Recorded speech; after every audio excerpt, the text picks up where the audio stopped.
Hey y'all, I'm Brittany. And I'm Ariel. And today we're talking about organization hacks.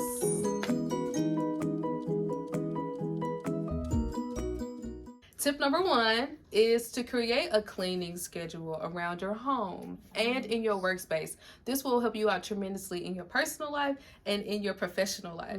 So when you clean up, all of the decluttering helps your mental health, and it also helps your productivity. So when stuff is thrown all around, you have papers everywhere, books everywhere, it just overwhelms you and it gives you a bit of anxiety, or at least it gives us anxiety. Yes, absolutely. So make sure that you prioritize keeping your home and your workspace neat and clean so that you can think, you can work, you don't have to worry about finding stuff, looking for stuff.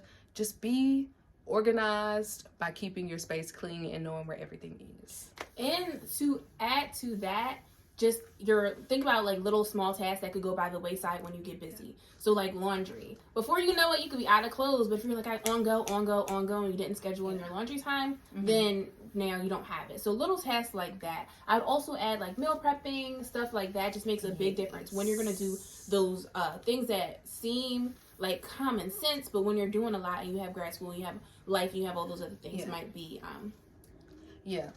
forgotten. Yeah, it makes your life easier when you have a schedule for cleaning and eating, so that you know I have time set aside for this, because it's easy to put those things on the back burner when you have so much work to do. Yes, and it's huge for your mental health. I'm telling you. Yes. All right, so tip number 2 for organization is, I don't know, y'all. I never know. I don't never know the tips. Oh my goodness. All right. Tip number 2 for organization is keep your workspace, digital workspace, whatever it is, organized. So that looks like, for me, I use Google Drive. You don't use Google Drive, I recommend using Google Drive. For every single class, they have their separate folder. Within that folder, I have the assignments that are tailored to that class. I have the readings that are tailored to that class. It is organized and easy to find. You want to break down your folders by class, by semester, and things of that sort, and even degree requirements. Was this a required class? Was it an elective? Yep. In addition to that, within your files, the way that you label things are also equally important to how you navigate. That's number 3. Oh! You stole my tip.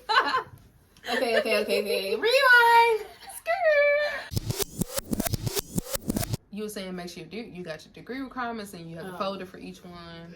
Oh yeah, and then your physical workspace too. So that's your digital workspace within your Google Drive. I also use GoodNotes. I personally use GoodNotes. I've heard a lot of things about Notability, Zotero. Those are all spaces where you can keep your work and your assignments. But I was going to say, that is your digital workspace. But for your actual workspace, your desk, wherever you're working, keep that decluttered as well. Keep it organized. Have your files in one place and things of that sort, just so you can have ease of mind and mental clarity. So let's go on to tip number 3. Okay.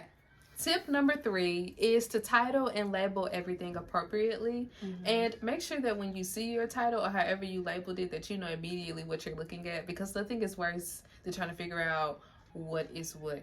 And this goes from coursework all the way to your data. So in coursework, when Brittany was just talking about it, when you have everything in its own folder, make sure you label your assignments the correct way, label your folders within your folder the correct way, so that it's just easy and you're helping yourself out when you do it on the front end instead of trying to figure everything out on the back end and possibly losing stuff.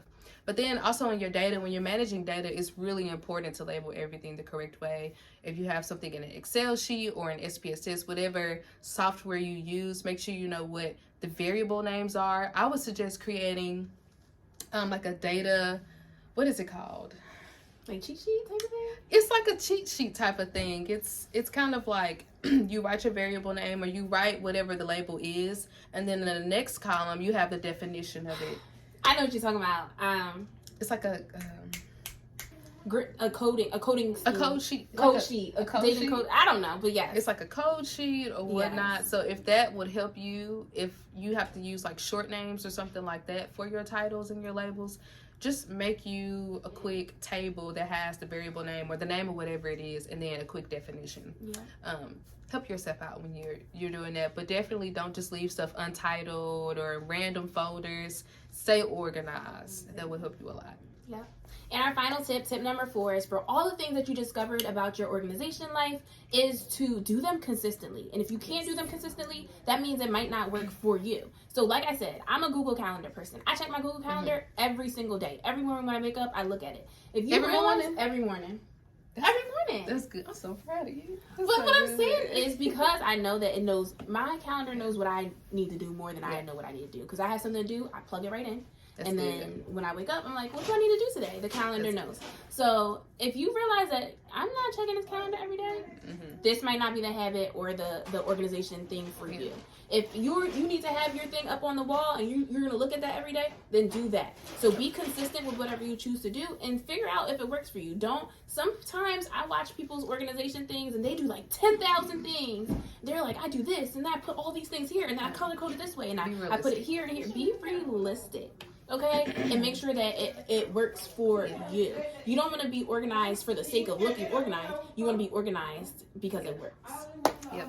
Thank you guys so much for watching our video. If these things helped you, let us know by liking our video. And if you have some organization hacks that you'd like to share, drop it below in the comment section. And share them with us. Okay? Yep. See you next time. Bye, y'all. Bye.